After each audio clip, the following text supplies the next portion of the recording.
Hey, got 2 more packages to open.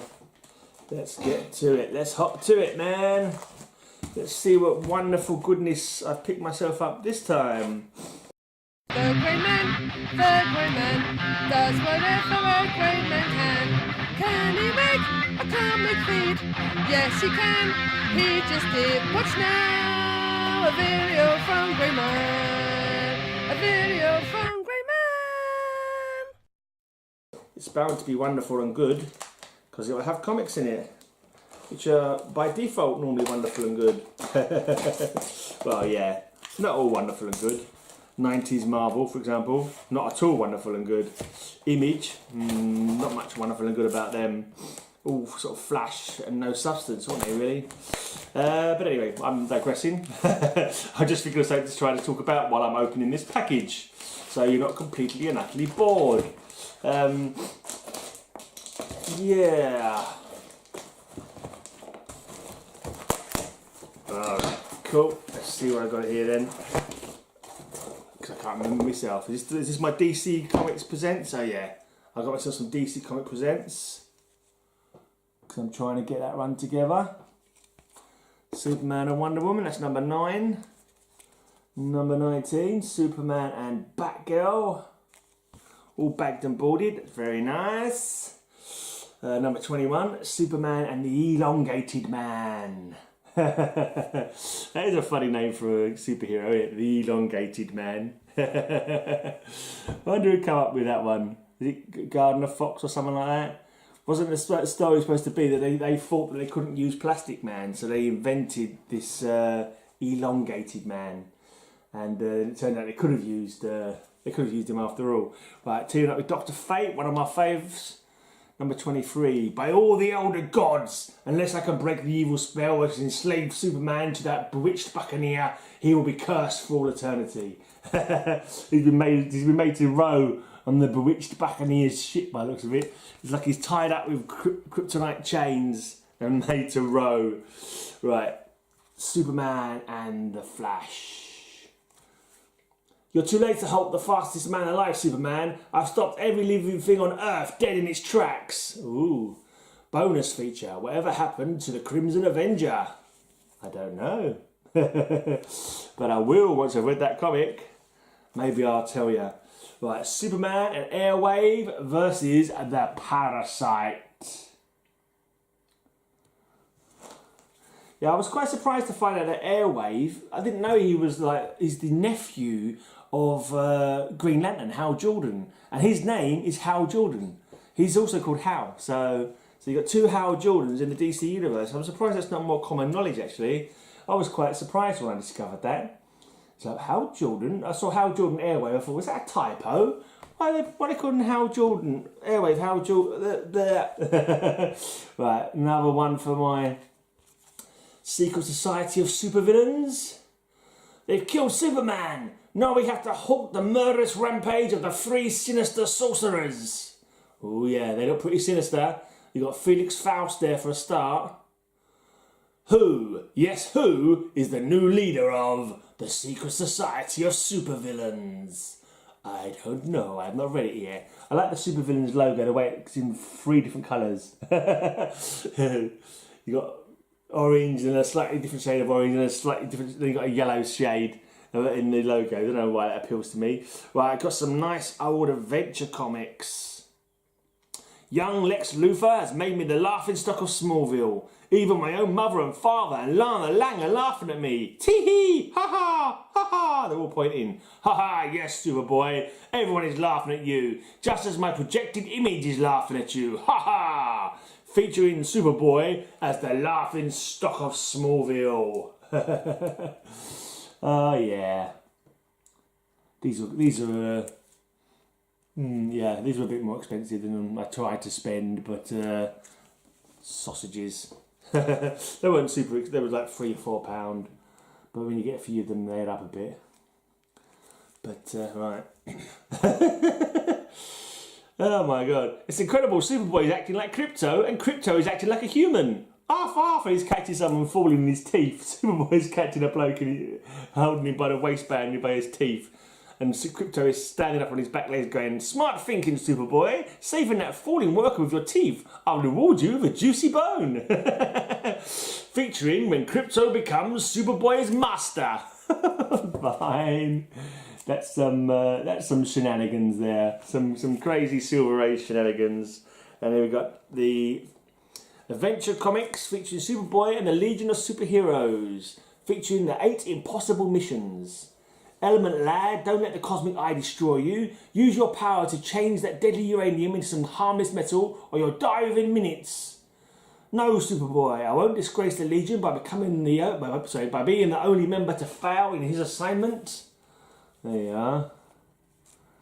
There's an action-fraught cover there. Will Element Lad be able to change that into something less deadly before he himself dies? I certainly hope so. And here's another awesome Silver Age looking cover. I'm assuming they're Silver Age. Covers like that, they've got to be, surely. 12 centre, featuring Starfinger, the 30th century villain more dangerous than Goldfinger. With a single gesture, he makes Phantom Girl a permanent phantom, turns Matter Eater Lad to metal, shrinks Colossal Boy to tiny size, blasts Superboy with kryptonite rays, and makes Light Lass super heavy. Ooh, Starfinger, he's got some tricks up his sleeve. Not even up his sleeve, on the end of his hand. The end of his wrist, rather. Right, couple of World's Finest as well, complete with stamps. They're all in the sort of condition you'd expect, not pristine at all. Robin, unmask this man and let's take a look at his... Can't speak. Robin, unmask this man and let's take a look at his face. No, Robin, I must keep my identity secret. I'm Batman. Doesn't anybody remember me? A super-length Superman Batman adventure. The Batman nobody remembered. Ooh. That's some crazy action going on there, man. What's happening? How come they don't remember Batman? Some kind of alternate world shenanigans, I suspect. Another World's Finest, number 190. Superman is dead, but an operation gave me the mighty breath of his super lungs. I received his heat vision eyes, and I have his super strong hands. Even Batman and Robin can't stop us now. Featuring the fantastic Superman transplants. So Superman has died, and his body's been chopped up and stuck into other people. All these, organs have been transplanted into these villains. That's gonna have to be some weird story, yeah. But he can't really be dead. I mean, they wouldn't have killed him off because he's still around. But I mean, yeah, I don't know how they're going to explain the fact that these guys have got his body parts inside themselves. It's trivia time, true Grey lovers, and the question is, which DC's character's death was described this way? She could have dammed raging rivers and funneled water to lands parched, dry and dead. Her powers were limited only by the mind which controlled them, a mind which sought not hope, not love, not life, but death. And she found death, but not her enemies, her own. Answer at the end of the video. Right, finally for this batch, 15 centre, number 194. Surprise, Superman! We knew you were coming here in disguise, so we got you a gift, a kryptonite funeral wreath. Batman, then you're the secret leader of the Mafia. What? Explosive inside the Mafia gang. They're always crazy stuff going on in these old school covers. I love them. They're so quirky but fun. And look at that, Batman. See this, this, just to show you, this one, Batman, no one was Batman and Superman's getting Robin to unmask him. This one, Superman is dead and his body parts have been harvested by other people to use in their nefarious schemes. And on this one, Batman's really the secret ruler of the Mafia and he's going to kill Superman with a wreath made of kryptonite. Well, yeah. They're always something to read, those old ones, I've got to say. They always provide entertainment. They're not serious, it's a certain, they're not realistic at all. Not the comics are really realistic anyway, but they don't try to be. They just try to be ripping yarns, ripping good tales. They're a bit daft, but they're fun. I like them. They're kind of innocent, kind of different time, I suppose they had to move on. Yeah.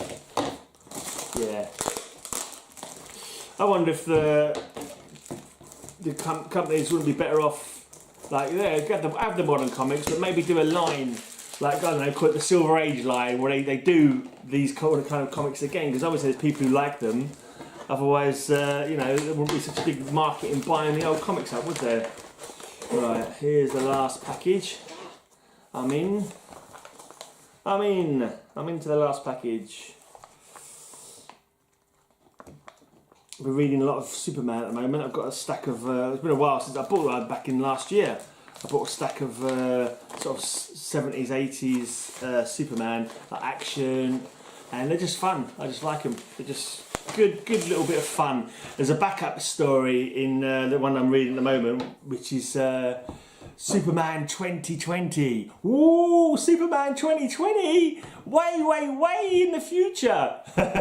Of course, now it's next year. It's next year, and somehow I don't think some of the things that are mentioned in there are going to be true somehow. It's quite a funny crime going on at the beginning of one of these little backup stories.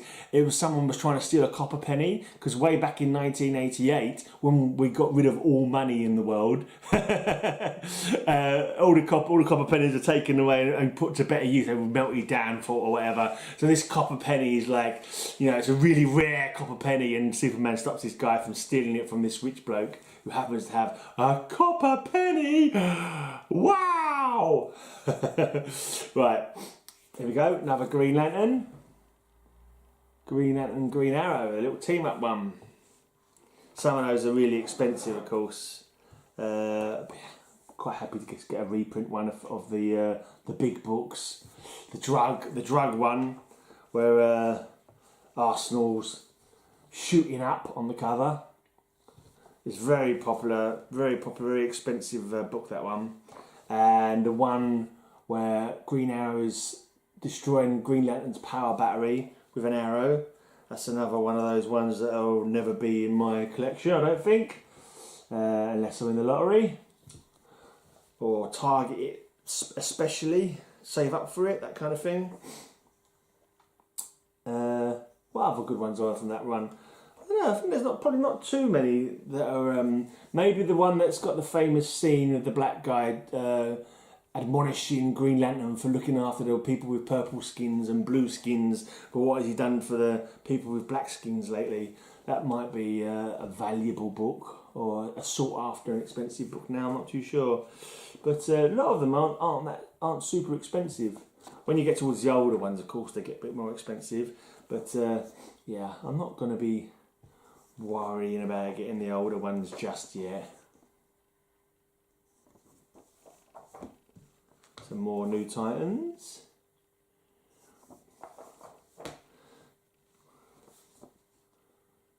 X Factor. I think I'm getting on with the X Factors now. I'm closing in on it. Mind you, I've finished the Alpha Flight run a while back, and I've not even got close to sort of getting to read them yet. But I have got things I am reading, so that's good. As long as I'm reading, that's fine. But the idea is stop buying for a while, catch up with all that super reading I've got to do, get a job. The Crawler in the Mists. That's definitely Lovecraftian inspired, isn't it? Some more X Factors. Hope I haven't got myself any doubles at all. It's always annoying when I do that, but I try to keep abreast of them. For I do like being abreast. I like having some breasts abreast off my face. But yeah, yeah, you didn't need to know that. But anyway, right. So yeah, and I've started a little Silver Surfer run as well, actually, because they don't seem to go super expensive anyway. And I remember I've actually read this run because my mate was collecting this, and I used to read his comics. So I've definitely read this run. My other mate, Vic Bubb, gave me a few Silver Surfer in the books that he gave me. So I'll see what I can do about getting some of the rest of them together. These were quite an interesting run, actually. They weren't too bad. Sometimes the cosmic stuff can get a little bit overbearing, a little bit over convoluted, a little bit just it's planet this and star that and so race, and they can be a little bit heavy. But I found these Silver Surfer, much like the Quasar run, from around about the same time, I think, to be quite, pretty readable without being, without needing a dictionary of planets to work out what heck was going on. But anyway, that's it. That's the entirety of that second box. Thanks for watching, and I'll be back sometime. I don't know when. Still be doing my Wednesday videos. I think I've got a couple more. Yeah, I've got a few more on the way. A few more packages on the way. So I'll be back with those as well. Cheers for watching. It's time for the answer, and the answer, of course, is Tara Markov, aka Terra. She died in Tales of the Teen Titans Volume 1, Annual 3, back in July 1984, at the last part of the Judas Contract.